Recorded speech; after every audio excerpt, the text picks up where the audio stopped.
진행의 아나운서 이슬기였습니다. KBS 제일라디오 4시 뉴스를 마칩니다. KBS 대한민국 중심 채널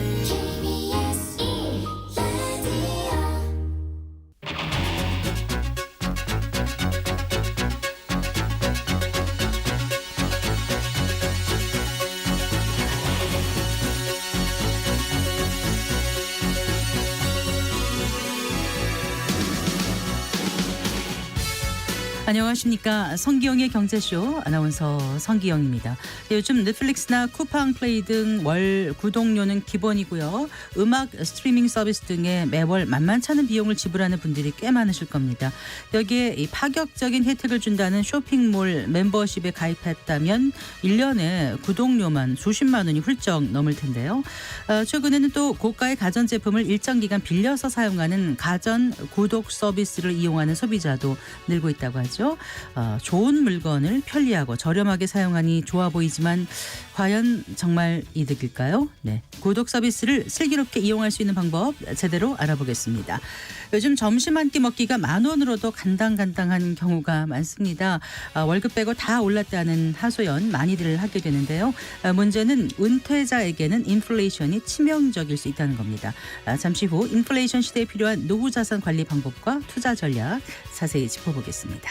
이 시간 유튜브로도 함께하겠습니다.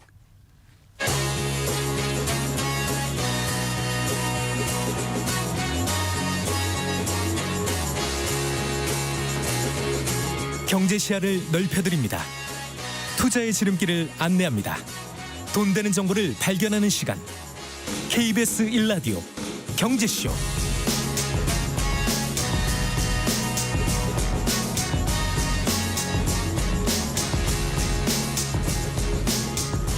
먼저 오늘의 주요 경제 뉴스부터 살펴보겠습니다. 경제 뉴스 브리핑 손석우 경제평론가와 함께합니다. 어서 나오십시오. 네, 안녕하세요. 안녕하세요. 자, 최상무 경제부총리 겸 기획재정부 장관이 거시정책 전반에 대해서 의견을 밝혔다고요. 네, 최 부총리가 이제 어제 취임 이후 두 번째 기자간담회를 열었습니다. 아무래도 이제 나라 재정을 책임지는 수장이니만큼 최근 정부 재정 상황에 대해서 어떤 이야기를 내놓을까 관심이 좀 집중됐었는데 일단 최 부총리가 이야기한 것 작년과 같은 대규모 세수 결손은 없을 것이다. 이렇게 강조를 했습니다. 네. 그 윤석열 정부 들어서 세수 결손이 계속해서 2년 연속 일어났고요. 작년 같은 경우는 또 56조 원의 세수 결손이 일어났거든요. 네. 그래서 이제 올해 흐름이 어떨까라는 관심이 많았고 올해 1월부터 3월까지만 봐도 국세 수입이 또 1년 전보다 2조 2천억 원 감소를 하면서 이런 우려가 컸었거든요. 네. 아무래도 여기에는 법인세가 많이 줄어든 영향이 있습니다. 최 부총리는 이에 대해서 법인 세수가 덜 거치고 있는 건 맞는데 부가가치세라든지 소득세 같은 다른 주요 세수의 흐름이 괜찮다라면서 대규모 세수 결손에 대해서는 걱정하지 않아도 된다라고 강조를 했습니다. 네. 또 윤석열 정부의 어떤 건전 재정 기조에 대해서는 속도는 더딜 수 있다. 하지만 재정의 지속 가능성을 유지하는 과정이라고 이해를 해달라라고 이야기를 했습니다. 그리고 또 만약 지난 정부대로 그대로 만약에 재정 방침이 갔다면 현 정부가 목표한 숫자, 그러니까 국가 채무를 말하는 건데 네. 100조 원 차이가 났을 것이다. 이런 부분을 강조하기도 했습니다. 물가 전망도 내놨습니다. 특별한 추가 충격이 없다면 2% 초중반대로 하향 안정화될 것이다. 라면서 물가 관리에는 자신감을 나타냈습니다. 네. 자, 뭐 공공요금 인상이라든가 또 금융투자소득세 폐지 같은 이제 민감한 현안들이 많지 않습니까? 네. 여기에 대해서는 어떤 입장을 보였던가요? 올해 하반기 일단 전기 가스요금 지금 인상할 수 있다라는 이야기가 나오고 있거든요. 여기에 대해서 질문이 나왔는데 일단은 최 부총리가 즉답을 피했어요. 일률적으로 말하기는 어렵다. 또 지하철 요금과 관련해서는 서울시와 협의를 하겠다. 라면서 좀 즉답을 피하는 이런 모습을 보였고요. 또 지금 야당에서 제기된 1주택자와 관련된 종합부동산세 완화 방안 네. 여기에 대해서도 즉답을 또 피했습니다. 하지만 윤석열 정부의 정책 방향과 부합하는 것은 맞다라면서 또 애둘러서 찬성하는 입장을 나타내기도 했고요. 지금도 관심 있는 게 이 국내 주식시장에서 이른바 코리아 디스카운트 해소를 위한 기업 밸류업 가이드라인 여기에 대해서도 입장을 내놨는데 네. 구체적인 인센티브 방안 다음 달부터 본격적으로 논의하겠다라고 밝혔습니다. 밸류업 정책의 핵심으로 꼽히는 게 기업들의 참여를 끌어낼 수 있는 그런 인센티브에 대한 것 아니겠습니까? 구체적으로 예를 들면 자사주 증가물에 대한 법인세 세액공제라든지 또 배당 소득세에 대한 저율 분리과세 등을 놓고 네, 네. 앞으로 시장과 본격적인 소통을 해 나가겠다 이런 뜻을 밝혀서 정책 추진의 속도가 날 것임을 시사를 했습니다.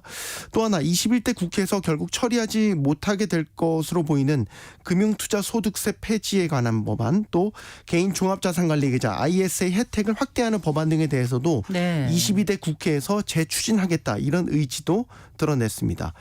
또 이 밖에 그 로또 1등 당첨 금액을 좀 상향하는 게 필요하다라는 의견에 대해서도 입장을 내놨는데요. 네. 여기에 대해서는 의견을 수렴해볼 이슈인 것 같다. 그래서 뭐 기재부 복권위원회를 통해서 공청회를 하든 의견 수렴을 하든 좀 의견을 들어보겠다라고 밝혀서 긍정적으로 검토할 것임을 드러내기도 했습니다. 네. 한편 그 이복현 금융감독원장이요. 네. 그 금투세에 대해서 도입 반대 의사를 재차 밝혔다고요? 네, 요즘에 이복현 원장이 상당히 금융 현안들에 대해서 적극적으로 의견을 지금 피력을 하고 있습니다. 금투세에 대해서도 강경 발언 이어갔습니다. 이 원장이 오늘 그 자본시장 밸류업 국제 세미나라는 행사에서 축사를 했는데 이 축사를 통해서 지금 그 정확하고 치밀한 판단 없이 과거 기준대로 이 금투세 시행을 강행할 경우에는 1,400만 개인 투자자의 우려와 혼란을 가중시킬 수 있다라고 이야기를 했습니다. 네. 금투세 도입에 반대 의사를 피력을 한 거죠. 또 이 원장은 이와 함께 기업의 쪼개기 상장 같은 투자자들의 이익에 반하는 의사결정이 반복되고 있다면서 네. 기업 지배구조 개선을 위한 상법 개정도 필요하다. 이런 이야기도 언급을 했습니다. 21대 국회에서 논의됐던 이사회 충실 의무 대상을 주주로 확대하는 것을 말하는 게 되겠는데요. 이에 대한 논의가 필요하다고도 밝혔습니다. 자, 20년 후부터는 전국 시도에서 인구의 자연 감소가 시작될 것이다. 이런 예측이 통계청 그 발표 자료에 나왔죠. 네, 통계청이 이제 2022년부터요, 2052년까지 전국 시도 단위의 장래 인구를 전망한 결과가 되겠습니다. 네네. 지금과 같은 인구 변동 추세가 지속된다면 2045년부터는 세종시를 포함한 17개 모든 시도에서 출생아 수보다 사망자 수가 더 많은, 그래서 인구가 자연 감소를 하는 추계 결과가 나왔습니다. 세종을 여기서 꼽은 것은 작년까지 17개 시도 중에서 세종만 유일하게 인구가 자연 증가를 했기 때문인데요. 네. 하지만 20여 년 뒤에는 이제 세종마저도 출생아 수를 사망자 수가 역전한다, 그런 의미가 되겠습니다.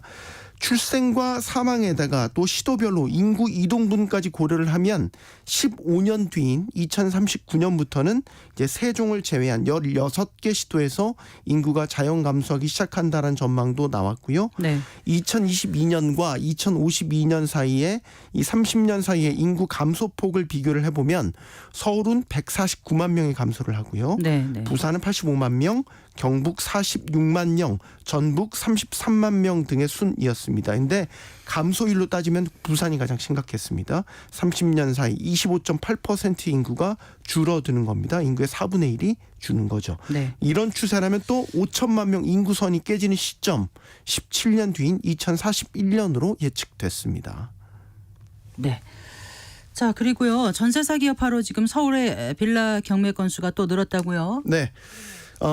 경매 공매 데이터 전문 기업 지지옥션에 따르면요, 지난 1일부터 27일까지 진행된 서울의 빌라 경매 건수가 1,149건으로 집계됐습니다. 이달 말까지 진행 예정인 빌라 경매 건수까지 합치면 이제 1,494건으로요.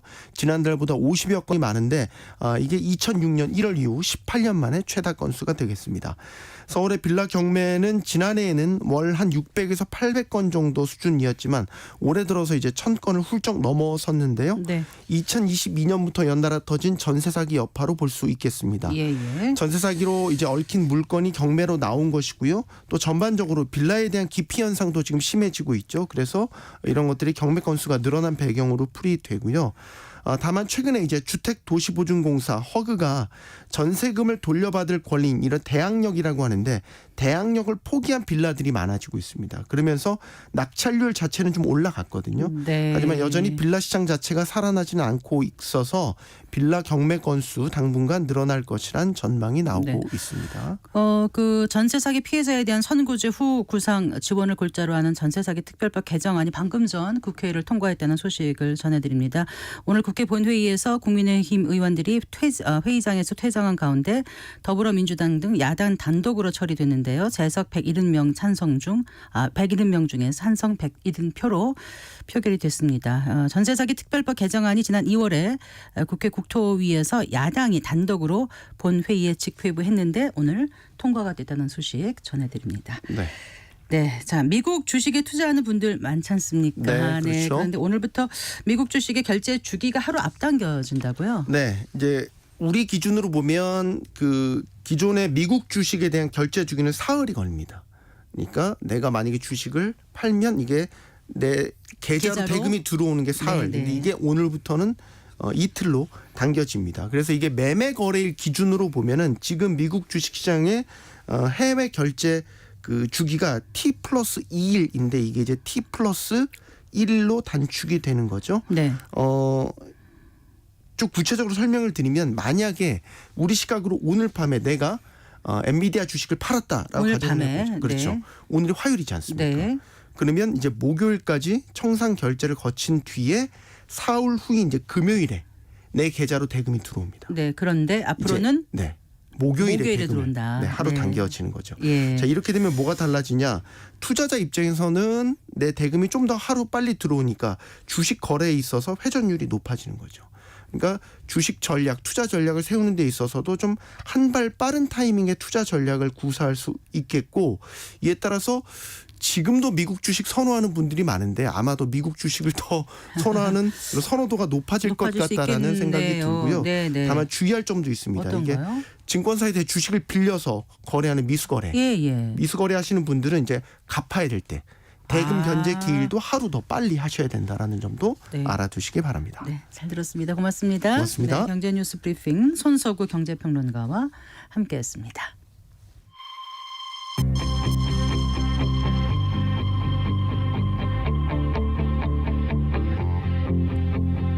경제 전문가의 원포인트 레슨. 꼭 알아야 할 정보와 이슈를 알기 쉽게 풀어드립니다. 대한민국 경제 고수와 함께 투자의 맥을 짚는 KBS 1라디오 경제쇼. 진행의 성기영 아나운서입니다.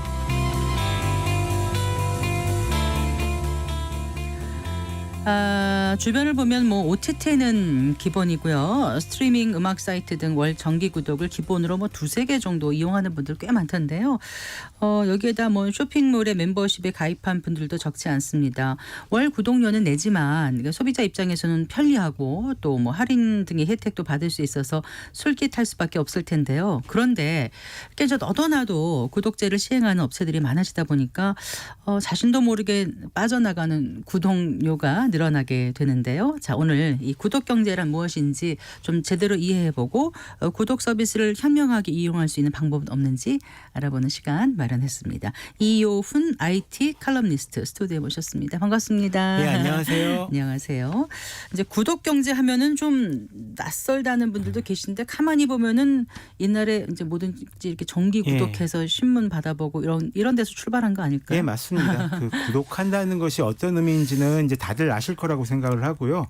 일정 기간 동안 돈을 지불하고 제품이나 서비스를 구독하는 이런 사업 모델을 말합니다. 네. 이게 뭐 신문, 우유 아니면 뭐 그 음료수나 이런 것들 여러 가지를 이미 옛날부터 이제 구독을 하셨다라고 맞아요. 생각을 하고 있었고요. 네. 구독 경제는 이제 이런 사업 모델이 이제 21세기에 들어와서 새롭게 사회 전반의 어떤 트렌드가 되어가고 있다라는 것을 가리키는 그런 말입니다. 네. 그래서 이제 구매자에서 구독자로 그리고 제품을 소유하지 않고 제품을 경험하는 쪽으로 지금은 나가고 있다라는 뜻인데요. 네. 그 소비자와 기업의 관계가 예전과는 굉장히 달라지고 있다라고 보시면 될 것 네. 같습니다. 그러니까 소비자가 제품이나 서비스를 소유하지 않고 정기적인 요금을 지불할 때 예. 필요할 때 이용하는 그런 경제 모델이 이제 구독 경제인데 확실히 이전에는 내가 뭘 갖고 있어야 된다 이런 거가 굉장히 중요했잖아요. 근데 요즘 그 생각이 좀 많이 바뀌고 있는 것 같아요. 잘 예. 쓰면 된다 이런 쪽으로. 그렇습니다. 네. 확실히 또 예전에 비해서 많은 걸 또 경험해보고 싶은 분들이 굉장히 많이 계시거든요. 네. 이런 분들 입장에서는 옛날처럼 이제 하나만 뭐 빌려서 쓰고 하나만 뭐 사서 쓰고 하는 이런 알뜰한 삶이 조금 재미가 없어지신 그런 시대가 되지 않았나 싶기도 합니다. 네. 이 구독이라는 개념이 그러니까 이제 서비스는 물론이고 상품까지 소비할 수 있는 정말 거의 모든 영역에서 사용될 수 있을 것 같다는 네. 생각이 들거든요. 요즘 그 트렌드를 보면은요. 뭐 이제 넷플릭스나 유튜브 프리미엄 구독 서비스 이런 거 같은 분야도 있고 최근에는 가전 제품 예. 또 뭐 정수기, 예. 정수기가 좀 더 오래됐나요? 예, 정수기, 가전제품, 심지어 뭐 전통주 구독도 있고, 예. 네. 그 뭐 자동차 기업에서도 구독 서비스 또 활용하고 있다면서요. 예, 그렇습니다. 하나하나 좀 설명을 해주시겠어요? 근데 사실 그 예. 해외에서 쓰는 구독 서비스와 한국에서 쓰는 이제 구독 서비스라는 단어가 의미를 좀 다르게 쓰고 있습니다. 아 그런가요? 예. 아까 구독 사업은 이제 일정 기간 동안 돈을 지불하고 제품이나 서비스를 이용하는 거다라고 이야기를 했는데요. 네. 크게는 이제 두 가지로 나뉩니다. 하나는 구독형 서비스고요. 다른 하나는 구독형 상거래거든요. 아 구독형 서비스하고 구독형 상거래 이게 크게 예. 나뉘는군요. 이게 네. 영상이나 음악, 도서 같은 이제 디지털 콘텐츠나 아니면 컴퓨터 프로그램 같은 것을 정해진 기간 동안 이용할 수 있는 것을 이제 구독형 서비스 이렇게 부르고요. 네. 보통 구독한다라고 하면 이쪽을 가리키는 경우가 굉장히 많습니다. 근데 이건 한국에서는 따로 떼가지고 디지털 콘텐츠 구독이라고 많이 얘기하고요. 네. 구독형 상거래는 이제 매달 새롭게 이렇게 큐레이션된 상품을 받거나 아니면 네. 일주일에 몇 번 커피를 싸게 마시거나 네. 이런 것처럼 이제 특정 서비스를 일정 기간 동안 제공받는 것을 말합니다. 네. 또 여기에 더해서 매달 정기적으로 돈을 내는 멤버십 서비스, 뭐 온라인 상거래에서 이런 멤버십 서비스 가입하신 분들도 이제 굉장히 많이 계신데요. 네. 이쪽도 구독 경제로 분류하기도 합니다. 네. 근데 다만 한국에서는 이렇게 가전제품이나 정수기 렌탈을 구독 경제에 포함시킨 경우가 있는데요. 네. 이건 좀 구독 경제에 포함시키기는 조금 애매한 부분들이 있습니다. 왜 조금 애매한가요? 예. 소유에서 경험으로 옮겨가는 게 구독 경제다라고 네, 이야기했잖아요. 네. 근데 이거 같은 경우는 이제 계약이 끝나면 상품에 대한 소유권을 소비자가 가지게 됩니다. 맞아요. 예. 그렇죠. 이럴 경우에는 구독이 아니라 장기 할부 판매 프로그램. 사실은 그렇죠. 보는 게 더 맞고요. 그래서 다른 이제 구독 서비스 같은 경우는 필요할 땐 구독했다가 필요 없을 땐 딱 구독을 끊으면 그만이거든요. 네, 네. 근데 이런 그 가전제품이나 정수기 렌탈은 네. 필요할 때 구독을 했다가 중간에 구독을 끊으면 위약금을 굉장히 맞아요. 많이 내야 됩니다. 최장 한 60개월 예. 이렇게 또 써야 되고. 그렇죠. 네. 게다가 이 중간에 제품을 바꾸거나 이런 것들도 안 되고 이런 차이가 있어서 다른 나라에선 한국과 같은 이런 렌탈 가전제품 같은 경우에는 구독 서비스라고 부르지는 않고 있습니다. 네.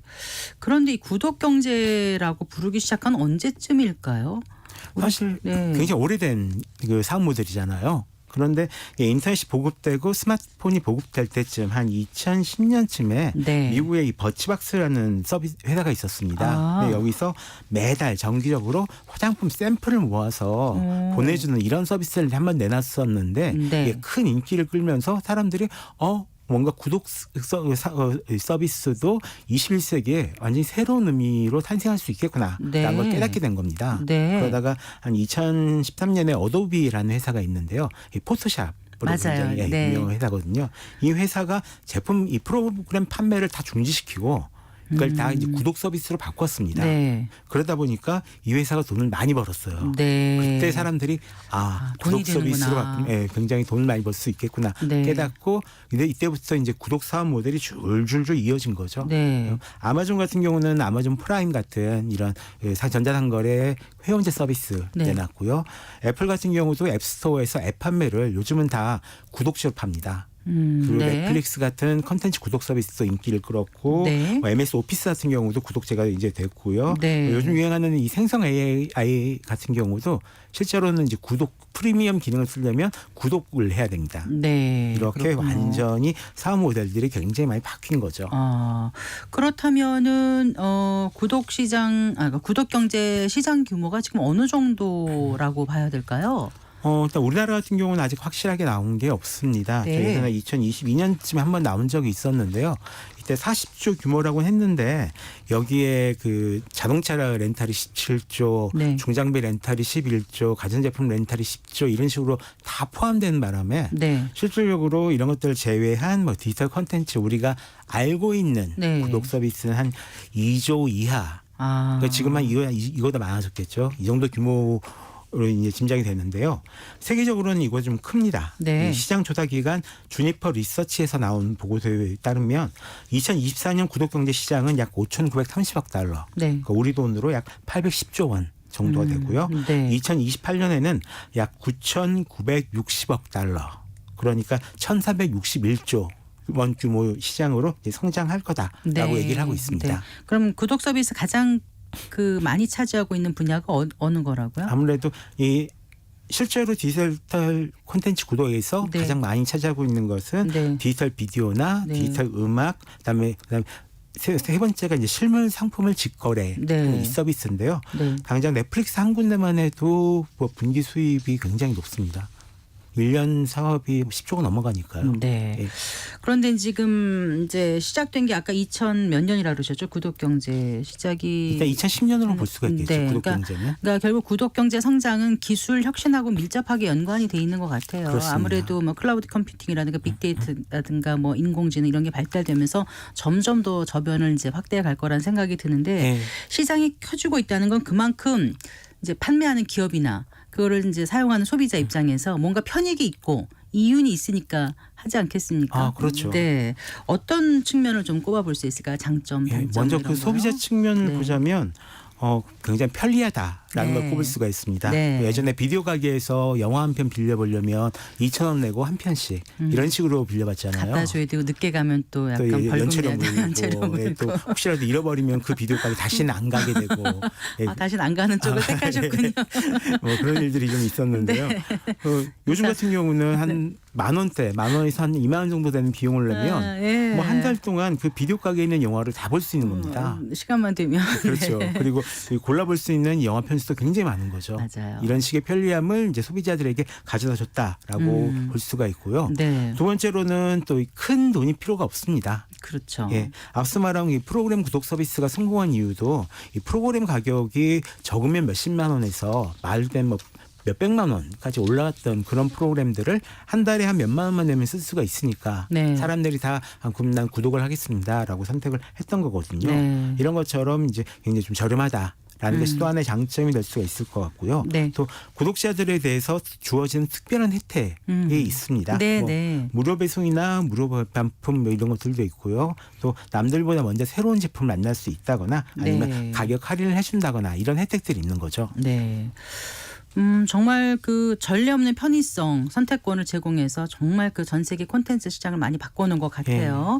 그런데 기업 측면에서는 또 어떤 장점이 있을까요? 굉장히 꾸준한 이용자를 모을 수가 있습니다. 아. 저는 이제 약간 그 강제성 없는 세금 같다라고 이제 생각을 하는데요. 오, 예, 그러니까 네. 정말로 필요한 도구는 죽을 때까지 돈을 내야지만 쓸 수가 있고 돈을 안 내는 순간 네. 쓸 수가 없어요. 네. 그러다 보니까 너무 약간 세금 같다라는 느낌 네. 을 받을 때가 있는데 처음에 많은 고객을 모으는 게 좀 힘듭니다. 네. 대신에 한번 이 정착한 고객은 잘 떠나질 않거든요. 맞아요. 그러다 보니까 지속적이고 안정적인 수익을 계속해서 가져다 주는 겁니다. 네네. 그리고 두 번째로서 이제 데이터를 확보할 수 있다라는 이런 장점도 있습니다. 사실 많은 회사들은 자신들이 제품을 만들어서 팔기는 하지만 막상 어떤 고객이 정말로 내 제품을 사거나 쓰는지 여기에 대해서는 잘 모르거든요. 그런데 이 구독제 서비스 같은 경우는 실제로 우리 상품을 사는 고객과 고객과 이 회사를 1대1로 연결시켜 줍니다. 네. 그러다 보니까 이런 우리 고객은 누구이고 어떤 생각을 가지고 있구나. 그럼 앞으로 이 자료를 이용해서 어떤 제품을 만들면 더 잘 팔리겠구나. 이런 것들을 파악할 수가 있는. 그러니까 예측 가능한 비즈니스 모델을 만들 수 있는 그렇죠. 거죠. 데이터 수집이죠. 네. 네. 그리고 마지막으로는 돈이 됩니다. 이게 정말로 이제 뭐 마케팅 비용은 절감하거나 아니면 마케팅을 대신해 주거나 하는 이런 일이 되기도 하고 저는 운영 효율성을 도모하는 이런 일이 되기도 하는데요. 네. 이게 전체적으로 고객이 내는 비용이 네. 한 번 지불하고 끝난 제품 판매보다 더 많습니다. 네. 많으면 한 20-30% 이상 더 많다라고 그래요. 이렇게 얘기를 하더라고요. 그러니까 이제 구독 경제가 소비자, 기업 모두에게 상호 이익을 지금 제공하기 때문에 지금 계속해서 시장이 커지지 예. 않을까 싶은데 구독 서비스 가운데서 소비자들에게 가장 호응이 좋았던 건 어떤 거였을까요? 아무래도 이 구독 경제 초반에는 미국에서 이 월간 화장품 샘플 배송 서비스나 네, 아니면 네. 정기적으로 이 면도기 날을 배송해 주는 서비스나 이런 것들이 좀 인기를 얻었는데요. 사실 지금은 이 디지털 컨텐츠가 주가 되는 바람에 네. 재미있는 구독 서비스는 잘 보이지가 않습니다. 다만 개인적으로는 이 일본에서 출시됐던 네. 이런 구독 서비스 중에서 인상적인 것들이 좀 굉장히 많이 있었거든요. 어떤 거였어요? 예를 들자면 그 맥주 구독 서비스가 있습니다. 홈탭이란 건데요. 네. 그걸 한 달에 한 8만 정도 내면 한 달에 2번 정도 얼마요? 8만 원이요. 8만 원. 네. 근데 공장에서 직접 만든 수제 맥주를 직송을 해주는 겁니다. 집에까지. 그리고 집에 그 기기도 빌려줘서 실제로 이 수제 맥주를 바로 먹는 그런 느낌으로 따라서 마실 수가 있습니다. 네, 맥주를 좋아하시나 봐요. 그리고 그 네. 코로나 이전에 시작됐는데 이 서비스는 지금도 지금 인기를 얻고 있는 그런 서비스고요. 또 빵을 배달해주는 서비스도 네. 있습니다. 동네에 유명한 빵집의 빵을 정기적으로 배달해주는 서비스인데요. 네. 일본에선 빵스크, 네. 미국에선 와일드 그레인 이런 서비스가 지금 인기를 얻고 있다라고 하고요. 지금도 계속 인기리에 구독되고 있군요. 네. 개인적으로 가장 재밌었던 서비스는 그 역시 그 원 먼스 모아팩이라는 그게 뭐죠? 서비스인데요. 네.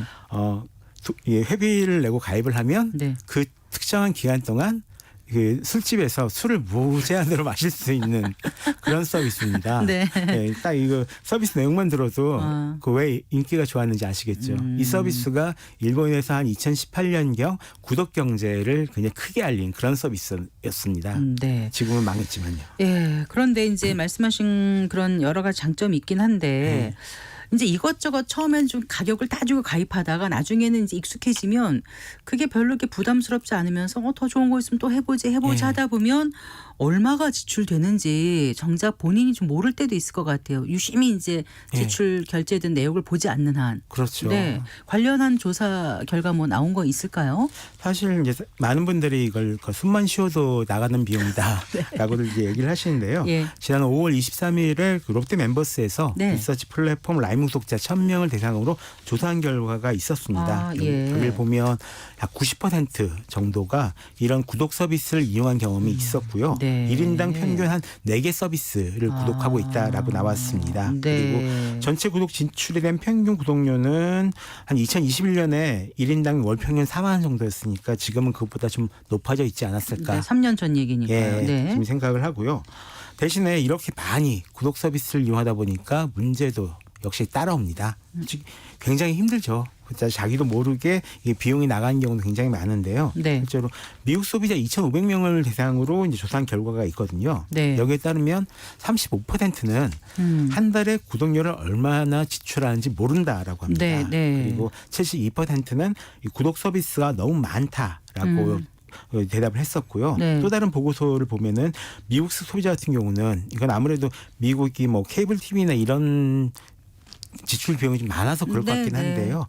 2021년 기준 예. 월 평균 1인당 273달러. 네. 그러니까 우리 돈으로 약 37만 원을 지출한다고 그래요. 조사가 됐습니다. 그래서 소비자가 너무 많은 구독 서비스에 가입함으로써 과부하 상태에 빠진 구독 피로감을 느낀다. 엄청나게 네, 구독 피로감이 이렇게들 있죠. 얘기를 하더라고요. 그러니까 예. 아주 편리한데 한편으로는 피곤하다. 네. 근데 중복 가입되는 경우도 꽤 있지 않을까요? 자신도 모르게. 중복 가입은 이제 스스로가 원해서 하시는 건데 거의 대부분 다 이제 중복 가입을 해서 쓰신다라고 보시면 되죠. 이게 통신요금을 바꿀 때마다 이제 네. 끼워주는 이런 경우도 있고요. 네. 또 전자상거래 회사에서 전자상거래 회원으로 가입을 했는데 거기 뭐 OTT 이용권이 같이 딸려온다거나 네. 하는 이런 경우도 있고요. 네. 그다음에 무료 서비스로 해서 이제 쿠폰으로 줘서 가입을 했는데 네. 이게 특정한 기간이 지나면 그다음부터 정기 결제가 되거든요. 맞아요. 근데 이거 모르고 그냥 넘어가시는 그러니까요. 분들도 굉장히 모르고 많고요. 넘어가는 수도 예, 있고. 그렇기 때문에 거의 대부분 다 이제 그 중복 가입은 어느 정도 하고 계시지 않을까라고 좀 생각을 네. 하고 있습니다. 그런데다가 지금 보면은 이제 구독료 인상이 문제지 않습니까? 예. 그러니까 구독료 인상할 때 보면은 이제 시장 지배력, 그다음에 독과점 문제가 계속 이제 논란이 되고 있더라고요. 이게 기업이 영향력이 커지다 보니까 일방적으로 구독료를 대폭 인상할 때 그냥 비판하면서도 결국 속수무책으로 그냥 계속 가는 게 아닌가 소비자들은. 네, 그 문제 좀 짚어주세요. 이게 보통 이제 평균적으로 따지면 디지털 콘텐츠 이용료는 한 보통 한 2년 정도에 한 번씩 25% 정도 오른다라고 합니다. 아, 그랬나요? 예. 근데 그 실제로 저도 이제 제가 쓰고 있는 한 OTT 서비스 같은 경우도 네네. 처음에는 이제 10,000원 이하로 이제 시작을 했다가 지금은 거의 17,000원 가까이 돈을 내고 있고 네. 조금 한번 이제 잡은 고기다라고 생각을 하면 네. 먹이를 줄 생각을 그만두는 게 사실이거든요. 근데 더 큰 문제는 네. 이 회사 입장에서는 가장 쉽게 수익을 올릴 수 있는 방법이 구독료 인상입니다. 네. 근데 이 소비자 입장에서는 왜 구독료가 이렇게 인상되는지 그 네. 이유를 모른다는 겁니다. 다들 구독료가 이만큼 인상이 돼도 여러분들한테는 이만큼의 가치가 있어요. 네. 라고 얘기를 하지만 네. 그걸 납득하신 분들은 거의 없거든요. 그러니까 사업 초기에는 크게 이윤이 남지 않더라도 예. 많이 끌어모으기 위해서 이제 일단 가격을 낮게 시작해서 가격 그쵸. 경쟁을 갖고 있다가 말씀하신 것처럼 다 잡은 물고기처럼 됐을 때 이제 가돌이 가둬져 있다고 생각하니까 그때 이제 마음대로 올리는 거 아니냐. 예, 게다가 이게 네. 왜 올리는지 올리는 이유도 제대로 알 수가 없고요. 식품 같은 서비스, 경우는 그러니까 예. 서비스를 더 잘할 수 있다. 뭐 여러 가지 말은 내세우는데 소비자 입장에서는 크게 달라지지 않으면은 왜 올렸는지 모른다는 그렇죠. 거죠. 네. 막상 올랐는데 더 좋은 콘텐츠가 없는 경우도 굉장히 많고요. 그리고 그 인상률이 좀 과하다는 생각 안 드세요? 그 인상률도 그러니까 이 인상률을 보면은 네. 이제 저희가 특정한 이유가 있어서 올린다라기보다는 네. 뭔가 시뮬레이션을 돌려서 이만큼 올려도 사람들이 별로 안 떠나겠지. 라고 그걸 생각하는 그 단계까지 올린다는 네. 느낌입니다. 네. 그러다 보니까 사람들이 뭐 올리는 거에 대해서 불만이 굉장히 많은데 네. 또 한편으로는 이제 사람들한테 그 현상유지 평양이라고 해가지고 네, 맞아요. 한번 써서 이게 그냥 편하면은 그냥 계속 그냥 그걸 쓰는 경향이 있기 때문에 네. 그걸 믿고 지금 계속 그 밀어붙인다. 네. 근데 이걸 거꾸로 보면은 회사의 이익이 높아지면서 주주의 어떤 이익을 굉장히 좀 높게 만들어주는 결과가 되기도 하기 때문에요. 네. 좀 안타깝죠. 자, 그러면 이제 좀 마무리를 해볼게요. 예. 앞으로 이제 구독 경제가 어떻게 그 진화해서 소비 시장 영향을 미칠지 또 예. 구독 시장이 커질수록 이제 계속 값이 올라가는데 거기에 예. 소비자는 어떻게 대응하면 좋을지 그런 말씀을 좀 해주세요. 일단은 이 구독 경제 자체는 이제 점점 다양한 산업으로 확장될 거라고 생각을 합니다. 네. 특히 인공지능 같은 경우가 많이 보급되면서 사실상 이 인공지능은 대부분 다 그 구독형 서비스로 제공이 될 거다라고 지금 생각을 하고 네, 있고요. 네. 그와 동시에 이제 여러 개를 한꺼번에 묶어서 번들링이라고 하는데요. 네, 네. 묶어서 조금 저렴하게 제공해주는 이런 형태의 구독 경제 모델들 네. 많이 등장할 거다라고 생각을 하고요. 예. 여기에 대해서 대응할 수 있는 방식은 제가 모든 분들에게 권하는 방식은 딱 하나입니다. 뭐요? 일단 신용카드 명세서 쭉 펼쳐 놓으시고요. 네. 그 중에서 이제 나가고 있는 그 구독하고 있는 서비스가 있으면 네, 네. 일단 다 끊어보세요. 아, 다 네, 끊으라고요? 일단 다 끊은 다음에 그 다음에 어. 필요할 때마다 하나씩 재가입하는 겁니다. 네. 원래 이런 소비자를 이 회사에서는 제일 싫어하는 소비자인데요. 막상 다 끊고 새로 해보시면 의외로 다시 가입할 게 없다. 라는 거를 아실 겁니다. 의외로. 예, 의외로 정말로 내가 이거를 필요하다 싶어서 언젠간 필요할 거다 네. 싶어서 가입을 했는데 실제로 안 쓰는 분들이 굉장히 많으세요. 네. 그렇기 때문에 네. 가급 좀 한번 다 끊어보시고 그렇게 해보신 적 있으세요? 저는 항상 그렇게 합니다. 그럼 예. 필요할 때 했다가 일단 필요한 게 충족이 되면 바로 해지를 하세요. 저는 일단 뭔가 가입을 할 때 네. 가입하면서 같은 날 바로 해지 신청을 합니다. 그래야지 다음번에 제 정기 결제가 안 되거든요. 그런 것들이 있고 이번에 뭐 유명한 이제 동영상 스트리밍 서비스나 아니면 네. 전자상거래 서비스나 가격이 올라갈 때 한번 다 끊어봤어요. 네. 근데 굳이 없어도 되더라고요.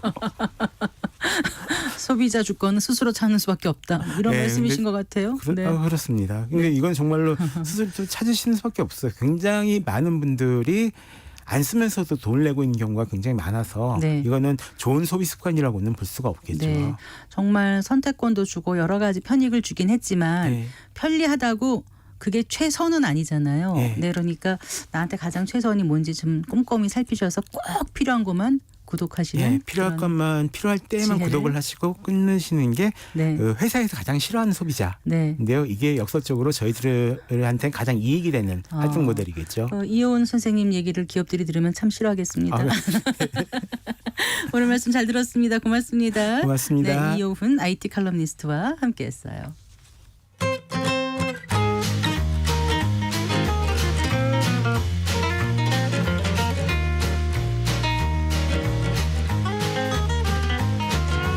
경제 맛집 투자 핫플.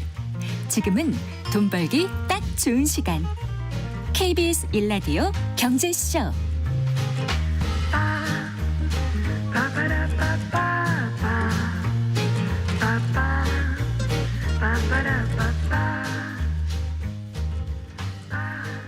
아, 4시 39분입니다. 100세 시대 행복한 노년을 위해서 건강과 노후 대비가 무엇보다 중요한데요. 은퇴 이후 노후 자금 마련을 위한 돈 관리 계획 구체적으로 세워보는 시간입니다. 오늘도 미래에셋 투자와 연금센터의 오현민 수석 매니저와 함께하겠습니다. 어서 나오십시오. 안녕하세요. 안녕하세요. 노후 자산 관리와 인플레이션에 대해서 얘기해 주신다고요. 네. 자, 인플레이션 하니까 요즘 정말 물가 많이 올랐다는 생각들 하실 겁니다. 많은 분들이. 네, 맞습니다. 통계청 자료를 보면요. 2013년부터 2020년까지만 해도 우리나라 연간 소비자 물가 상승률이 0에서 한 1%대를 유지했었습니다. 네. 이제 가장 낮았을 때가 0.4%, 가장 높았을 때가 1.9% 정도여서 그러니까 2% 넘는 일이 없었던 거예요. 네네. 근데 2021년부터는 한 2에서 5%대의 물가 상승률을 경험하고 있습니다. 네. 근데 문제는요. 우리가 체감하는 것은 사실 요거보다 훨씬 더 크다는 건데요. 이제 바로 많이들 아시겠지만 먹거리 가격이 정말 많이 올라서 그렇습니다. 생선, 해산물, 채소, 과일 같은 그런 밥상 물가라고 할 수 있는 신선식품 지수가 있는데요. 지난 4월 같은 경우 작년 대비 19.1% 올랐다고 합니다. 네. 사과, 배, 80에서 100% 올랐다는 이야기도 아마 들으셨을 텐데요. 최근에는 김에다가 간장까지 줄줄이 올라가지고요. 맞아요. 네. 소비자들 사이에서 물가 상승에 대한 불만도 많이 높아지는 것 같습니다. 근데 네. 이게 다른 나라들과 비교해서도 우리나라가 이제 좀 유독 식품 가격이 높긴 한 것 같아요. 네. 네, OECD 국가들과 비교를 했었을 때도 지난 3월 기준 한번 이야기를 드려보면요, 우리나라의 식료품이랑 이제 술 제외한 이제 음료 물가 상승률을 봤더니 6.7%였는데요. 이게 OECD 평균치 5.3%보다도 넘는 수준이고, 그리고 또 통계를 집계한 35개국 가운데서도 튀르키예, 아이슬란드에 이어가지고 3등입니다. 네, 그렇군요. 사실 최근 몇 년 동안 그 미국 인플레이션 그리고 금리 인상이 전 세계 화두 아니었습니까? 네. 근데 이제 미국의 경우는 오랜 시간 인플레이션율이 굉장히 완만하게 진행돼 왔지 않습니까? 네, 맞습니다. 거의 한 30년 정도 비교적 안정적인 물가 수준을 유지했었는데요. 근데 21년 5월 물가 상승률이 5%를 넘어섰고요. 그 이듬해인 22년에는 6월에 9.1%까지 올라서 정점을 찍었었습니다. 네. 그래서 연준이 이제 강력하게 금리 인상 정책을 이제 펼쳤죠. 그래서 현재는 한 3.5% 정도로 이제 안정이 되긴 했는데요. 근데 실제 제가 이제 그 당시 한창 물가 오를 때 미국에서 일했던 지인한테 물어봤더니 정말 힘들었다 막 이런 이야기를 하더라고요. 네. 그래서 스타벅스 커피 가격 예를 한번 들어보면요. 네. 우리나라가 지금 한 4,500원 정도 되거든요. 네. 근데 미국 뉴욕에서는 지금 4.65달러, 그러니까 6,500원 정도 된다고 합니다. 네. 이게 가장 스벅에서 가장 싼 거잖아요. 네, 그러니까 무려 2,000원, 44%나 차이가 나는데, 근데 실제 미국은 2021년 이후에 3년 동안 네. 임대료, 항공료, 전기가스, 식품 이런 게 다 적게는 20%, 많게는 35%까지 올랐다고 합니다. 네. 그래서 지금 이 인플레이션 이슈가 미 대선에 많은 영향을 미칠 거라는 그런 전망이 나오지 않습니까? 네, 맞습니다. 네. 바이든 대통령이 이상하게 트럼프에 이제 밀리고 있는데 네, 미국 경제 성장률도 높고 지금 주식 시장도 좋고 실업률도 낮고 근데 유권자들은 바이든 정부에 이제 부정적이라고 합니다. 그 지난 12일 파이낸셜 타임스에서 미국 유권자들 대상으로 실시한 설문조사가 있는데요. 네. 바이든 경제 정책에 반대한다. 응답이 58%로 과반을 넘고요. 네. 주 이유는 80%가 물가 상승 때문이다라고 네. 하고요. 그래서 역사적으로 이제 돌아보면은 이제 인플레이션이 이제 한 나라의 정치를 완전히 뒤바꾸는 그런 중요한 계기를 제공했던 적이 많이 있어요. 네. 그게 아주 대표적으로는 이제 독일의 1920년대 하이퍼 인플레이션과 히틀러의 등장을 꼽을 수 있습니다. 네, 네. 그래서 오스트리아 소설가 슈테판 츠바이크가 이제 기술한 바에 따르면요, 1920년대 독일의 경제 사정을 보면 독일 사람들이 히틀러를 지지하지 않을 수가 없다 네. 이런 글을 남기기도 했는데요. 네. 1923년 그러니까 한창 인플레이션 심했었을 때는 한 달에 막 3만%씩 막 가격이 오르고 하니까 이제 사람들이 고통이 너무 심했던 거죠. 네. 그래서 뭐 카페에서 뭐 차 한 잔 시켰는데 시키고 나서 한 잔 더 시키려고 하니까 그 다음에 가격이 달라지는 이런 말도 안 되는 일이 벌어지곤 했다고 합니다. 예, 그래서 이제 일상생활이 그럼 너무 피폐해질 거 아니에요, 국민들이. 그러다 보니까 이거를 모두 해결해 줄 수 있는 강력한 지도자를 바라게 되고 네. 그 결국에는 이제 히틀러라는 독재자한테 어떤 지지가 이어지는 그런 결과에 이르게 된 거고요. 네. 그래서 인플레이션이 보면은 이런 경제 활동을 하는 사람들한테 어찌 보면 이성을 마비시킬 정도의 강력한 영향력이 있다. 네. 이렇게 볼 수 있을 것 같습니다. 자, 지금 이제 인플레이션 얘기를 하고 있는데 사실 이제 직장이 있는 동안 직장을 다니면서 소득이 있는 동안에는 인플레이션, 그러니까 물가가 많이 올라도 어느 정도 그래도 벌이가 있으니까 네. 좀 감내를 할 수 있지만 이제 소득이 없는 퇴직 후가 되면 이렇게 이제 물가가 계속 오르게 되면 정말 그 어려움이 클 것 같거든요.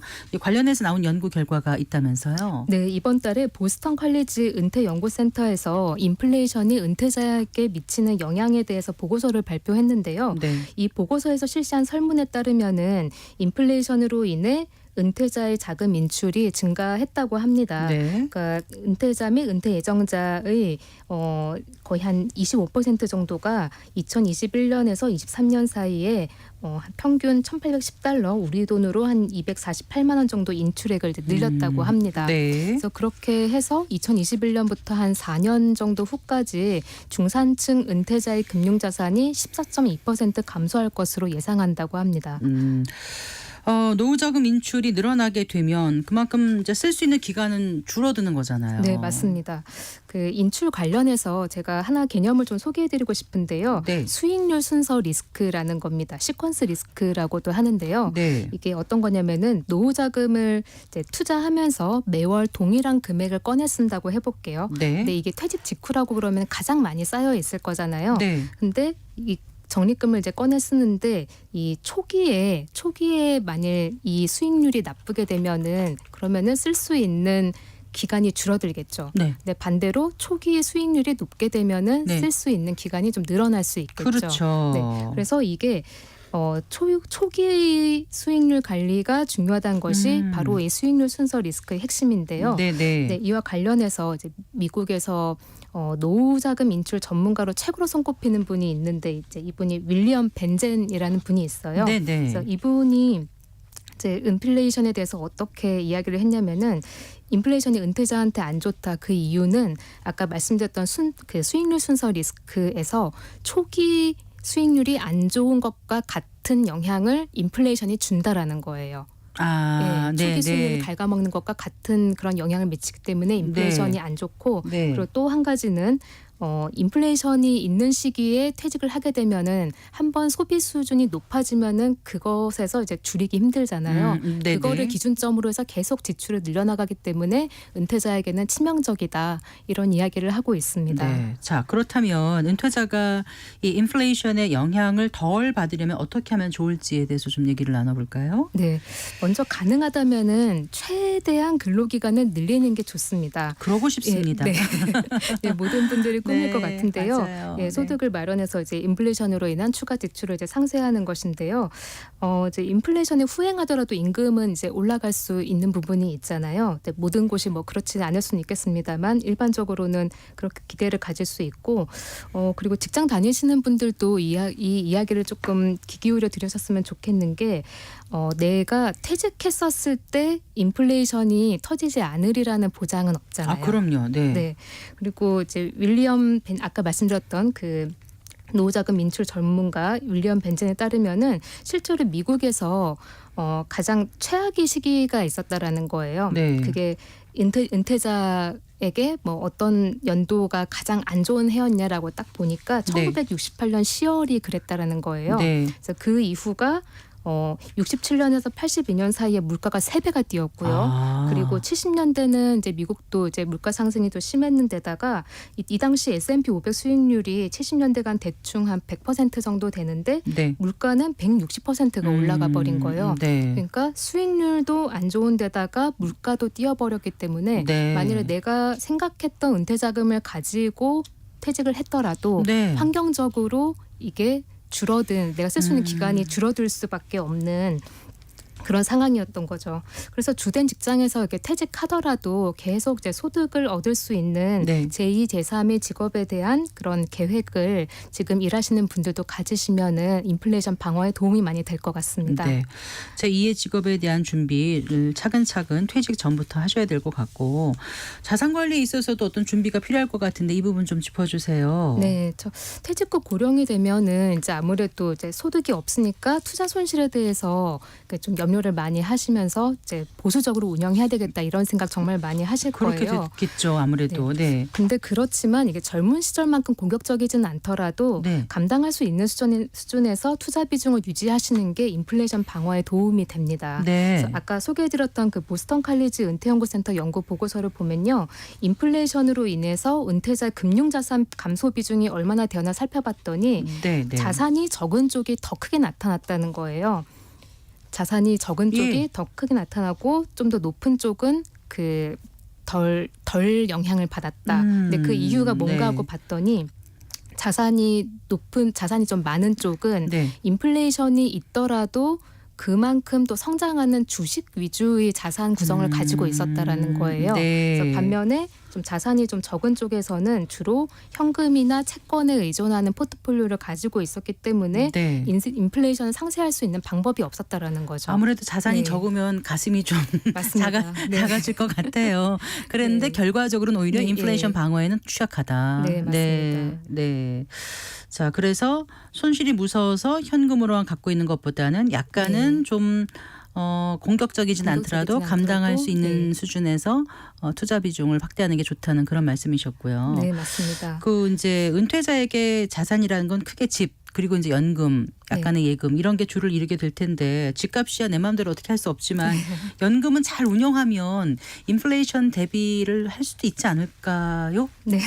국민연금 같은 경우에는 이제 물가 상승률과 연동이 되어 있어서 걱정하실 필요가 없는데요. 네. 근데 이제 국민연금 소득 대체율이 한 40% 이제 남짓입니다. 그래서 나머지 60%는 뭐 퇴직연금이나 개인연금 혹은 뭐 그밖에 다른 저축으로 이제 대비를 하셔야 되는데요. 근데 퇴직연금 중에서 개인이 직접 운영하는 것이 이제 DC형 퇴직연금과 개인형 퇴직연금 이제 IRP인데, 네. 그런데 이게 어떤 식으로 운영되고 있는지 한번 들여다봤더니 거의 대부분 뭐 예금 같은 원리금 보장형 상품에 넣어두시고 계시는 거예요. 네. 원래 이 퇴직연금 계좌에는 뭐 펀드, ETF, 리츠 뭐 다양한 상품을 넣을 수 있음에도 그렇죠. 불구하고 네. 거의 DC형 같은 경우 78.5%, IRP 같은 경우 65.3%로 너무 좀 쏠려 있어서 사실 이 통계 같은 경우 이 당시 예적금 금리가 2%였었는데 물가 상승률이 5%여서 사실은 거의 까먹은 거나 다름없게 요즘 그 네. 퇴직연금이 운용되고 있다. 네. 네, 이런 상황입니다. 그 전통적으로 인플레이션 해지가 가능한 그 투자 대상으로 뭐 금 원자재 이렇게 네. 꼽고 있는데, 약간 일정 부분은 이렇게 노후 자산에 이런 부분을 편입하는 게 좋을지, 그리고 인플레이션 대비하기 위해서 소득 활동 준비하는 것, 뭐 투자로 자산을 늘리는 것 외에 또 어떤 게 있을지 마무리 좀 해주시겠습니까? 네.